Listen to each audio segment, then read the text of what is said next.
पीछे तक आवाज बिल्कुल साफ आ रही है। मुझे ऐसा महसूस हो रहा था कि डबल आवाज आ रही है, बिल्कुल साफ सुनाई दे रहा है।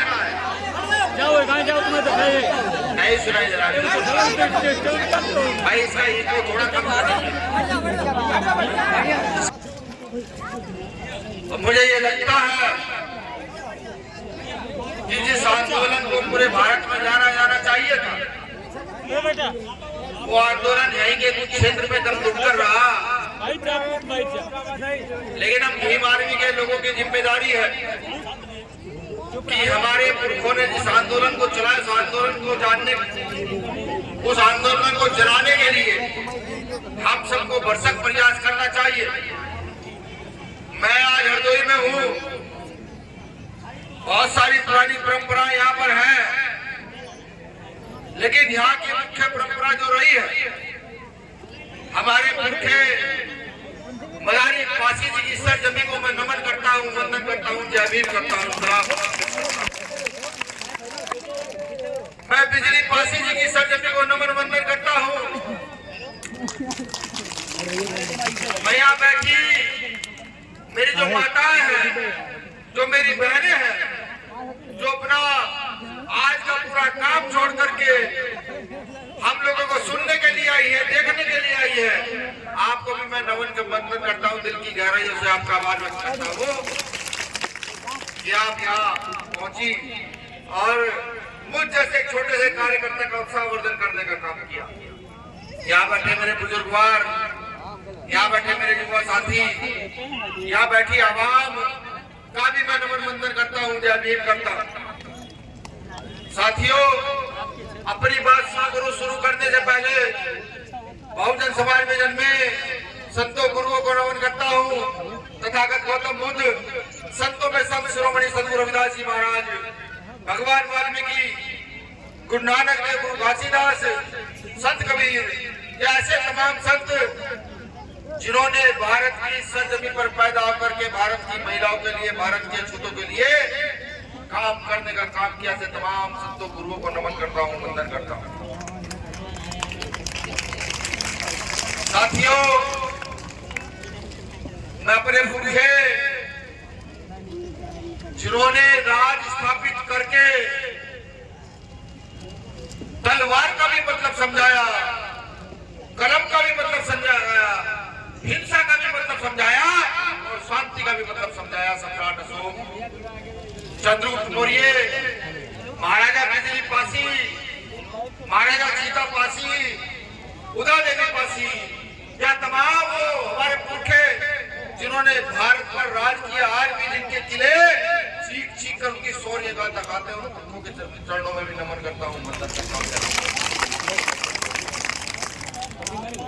हमारे साथ जो 21वीं सदी में जन्मे वो महापुरुष भी, जिन्होंने आज यहाँ मेरी माओ बहनों को मुंह खोलकर बैठने का अधिकार दिलाया, हम जैसे लोगों को शिक्षा ग्रहण करने का अधिकार दिया कि हम यहाँ खड़े होकर बोल सके, ऐसे तमाम नाम है। पहले तो आरक्षण के जनक छत्रपति साहू जी महाराज, शिक्षा को प्रफुल्लित करने वाले महात्मा ज्योतिबा फुले, और इन सब चीजों को अधिकार के रूप में हम सब लोगों को देने वाले डॉक्टर बाबा साहब अम्बेडकर को भी मैं उनके चरणों में नमन वंदन करता हूँ। अब साथियों, एक शख्सियत जिन्होंने भारत की राजनीति को उलट पलट करके रख दिया, जिन्होंने ये कहा कि नहीं, ये गरीब का बच्चा भी इस देश की राजनीति में विधायक, मंत्री, मुख्यमंत्री बन सकता है, जिन्होंने ये बताया कि राजनीति सिर्फ पैसे से नहीं चलेगी, राजनीति वंश के आधार पर नहीं चलेगी, राजनीति क्षमता के आधार पर चलेगी, उन महामानव मान्यवर काशीराम साहब को भी नमन वंदन करता हूँ। साथियों, एक विशेष नमन वंदन हो रहा है जिन्होंने मान्यवर काशीराम साहब को इस आंदोलन में लाकर खड़ा किया, जिन्होंने मान्यवर काशीराम साहब को मजबूर कर दिया ये जानने के लिए कि उनके पुरखे कहाँ है, क्या कहा, किसने क्या किया। दीनावाना वाल्मीकि साहब, अगर दीनावाना वाल्मीकि साहब ना होते तो काशीराम साहब इस आंदोलन को इतना बड़ा ना कर पाते और अगर वो इस आंदोलन को बढ़ाना करते तो शायद आज हम भी यहाँ ना होते। एक नाम और लूंगा, संत गाड़गे जी महाराज, जिनकी रचनाएं अगर हम पढ़े तो मुझे ये लगता है कि हमें कुछ पढ़ने की आवश्यकता नहीं पड़ती, सारा आंदोलन हमारे बीच में आ जाता है। अब मैं आखिरी नमन सलूट उनको करूंगा जिन्होंने आजादी की लड़ाई में इस देश में जाने दी। अगर संख्या की बात करूं तो उन जानों में देने वाले सबसे ज्यादा पुरखे हमारे थे। कहीं आंदोलन हुआ हो, चाहे फांसियां लगी हो, सबसे ज्यादा हमारे पुरखों ने इसको साथ दी और अपने पुरखों को भी नमन बंधन करूंगा। साथियों, यहाँ आया हूं, आप सबका उत्साह देखा, मजबूती देखी, जोश देखा, सड़क पर चलते हुए आपको देखा, ये सब कुछ देखा। एक गांव में जाकर अपने टूटे हुए मकान भी देखे, रास्ते में आते हुए अपने परिवारों की झोपड़ियां भी देखी और रास्ते में आते हुए अपने लोगों के चेहरे भी देखे। सब चीजें देखकर यहाँ तक पहुंचा, यहाँ आया तो एहसास हुआ कि मेरे परिवार के लोग एक समय का खाना तो कम खा सकते हैं, लेकिन सम्मान से समझौता शायद करते नहीं। ये गौरव की बात है, किसी देश का किसान का मेरा वर्ग समझौता नहीं करना चाहता, वो अपने हक अधिकारों के लिए लगातार लड़ते रहना चाहता है। लेकिन सवाल ये उठता है कि आखिर हम अपने हक अधिकारों के लिए सड़कों पे कब तक लड़ते रहेंगे। मेरे 26 जनवरी 1950 का दिन याद आता है, जब बाबा साहब अम्बेडकर इस देश में संविधान लिख करके संविधान सभा में संविधान को स्थापित करा देते हैं और मुस्कुराते हुए संविधान सभा से बाहर निकलते हैं, तो बाबा साहब के साथ के नेताओं ने कहते हैं लेकिन डॉक्टर अम्बेडकर बहुत खुश लग रहे हो। बाबा साहब अम्बेडकर कहते हैं कि हाँ, मैं बहुत खुश हूँ, मैंने आज रानी के पेट पे चक्कू चला दिया है, अब राजा रानी के पेट से जन्म नहीं लेगा, राजा मेरे लोगों के मुट्ठी के वोट से जन्म लेगा। मैं जब ये बात सोचता हूँ, समझता हूँ, तो कभी कभी तो उत्साह बढ़ जाता है और कभी कभी दुख भी होता है। जब देखता हूँ प्राणवासी को काम करते हुए तो उत्साह बढ़ जाता है, गरीब घर का बच्चा खड़ा हो गया। जब देखता हूँ डॉक्टर कुलदीप भार्गववासी को तो उत्साह बढ़ जाता है कि गरीब घर का बच्चा खड़ा हुआ है अधिकार मांगने के लिए।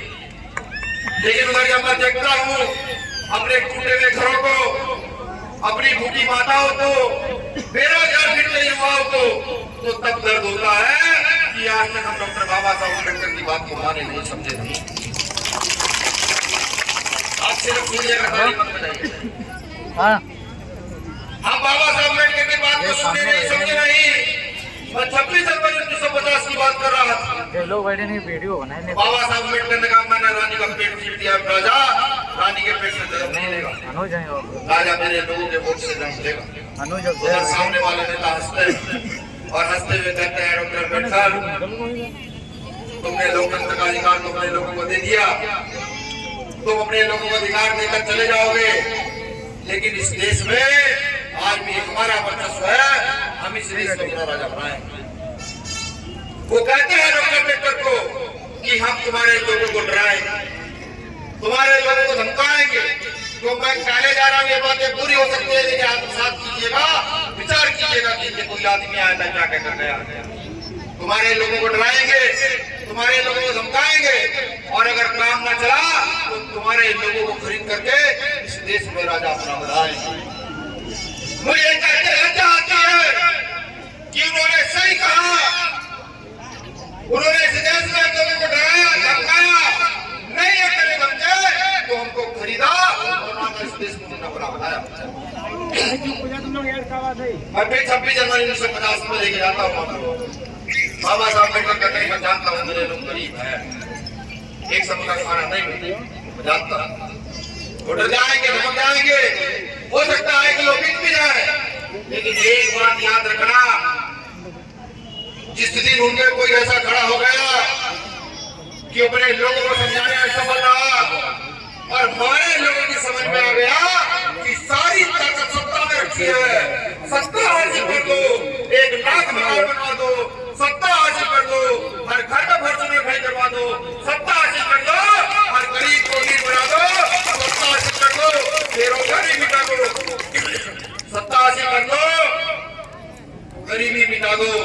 सत्ता हासिल करने के बाद तुम जो चाहे वो कर सकते हो। ये बात बाबा साहब अम्बेडकर ने कही। अफसोस 70 साल के बावजूद भी हमने नेता तो पैदा किए, हमने सत्ता में हिस्सेदारी तो की, लेकिन संपूर्ण सत्ता जो आबादी के हिसाब से